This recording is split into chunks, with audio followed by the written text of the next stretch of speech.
వృషభ రాశి వారికి మహాశివరాత్రి సందర్భంగా, మాఘ పూర్ణిమ సందర్భంగా, ఆదివారము పుష్యమి నక్షత్ర సందర్భంగా స్వల్పమైన దీపాన్ని పెట్టుకోవడం వల్ల గ్రహయోగం అద్భుతంగా ఉన్నప్పుడు గ్రహ ఐశ్వర్యాన్ని పొందుతూ గ్రహాలలో ఉండబడినటువంటి యోగాన్ని ఎలా పొందాలో ఈ వీడియోలో సవివరంగా సంపూర్ణంగా తెలుసుకుందాం. వృషభ రాశిలో ఏ ఏ నక్షత్రాలు వస్తాయి అనగా కృత్తికా నక్షత్రంలోని 2, 3, 4 పాదాలు, రోహిణీ నక్షత్రంలోని 4 పాదాలు, మృగశిర నక్షత్రంలోని 1, 2 పాదాలు కలిపితే వృషభ రాశి.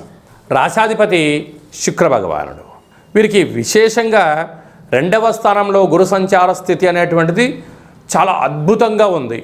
అర్ధాష్టమ కేతు భాగ్యస్థానంలో చతుర్గ్రహ సంచార స్థితి.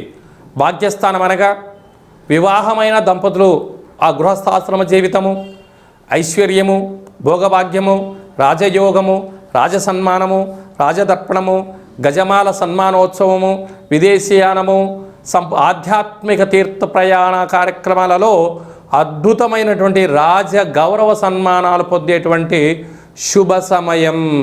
కాకపోతే ప్రేమికులు చాలా జాగ్రత్తగా ఉండాలి. భార్యాభర్తల మధ్య అన్యోన్యత అవసరం. ఒకరిపైన ఒకరు ప్రేమానురాగాలు అవసరం. ఏదైనా కూడా అనురాగమే జీవిత లక్ష్యంగా ఉండాలి. అపోహలకు తావివ్వద్దు. కారణం ఏమనగా రవి భగవానుడు శత్రుస్థానంలో ఉండడం, అక్కడే కుజుడు ఉండడం, అక్కడే బుద్ధికారకుడు బుధుడు ఉండడం వలన కొన్ని విషయాలలో దాంపత్య గృహస్థాశ్రమ జీవితాలలో మాట్లాడేదంతా కూడా నిజము కాదు, వినేదంతను కూడా సత్యము కాదు. కొన్ని చూపులు కూడా అసత్యాన్ని కలిగిస్తాయి. కనుక కొన్నిటిని మౌనం ద్వారా, కొన్నిటిని ధ్యానం ద్వారా, కొన్నిటిని ఓపిక ద్వారా పట్టుదలగా ఏ కార్యక్రమాన్ని ఆచరింపచేస్తామో అప్పుడే వారికి ఉన్నతమైన విజయ లక్ష్యానికి వృషభ రాశి జాతకులు అంచెలంచెలుగా వెళ్తారని చెప్పి కూడా గమనించగలగాలి. అదే కాకుండా విశేషంగా మాఘ పూర్ణిమ సందర్భంగా, ఆదివారం రోజు పుష్యమి నక్షత్ర సందర్భంగా తెల్ల జిల్లేడు యొక్క వృక్షం దగ్గర ఆవ నూనెతో దీపం పెట్టడం, విశేషమైనటువంటి కొబ్బరికాయను, నారికేలాన్ని నైవేద్యంగా పెట్టడం. తెల్ల జిల్లేడు పుష్పాలు తెల్లగానే ఉంటాయి.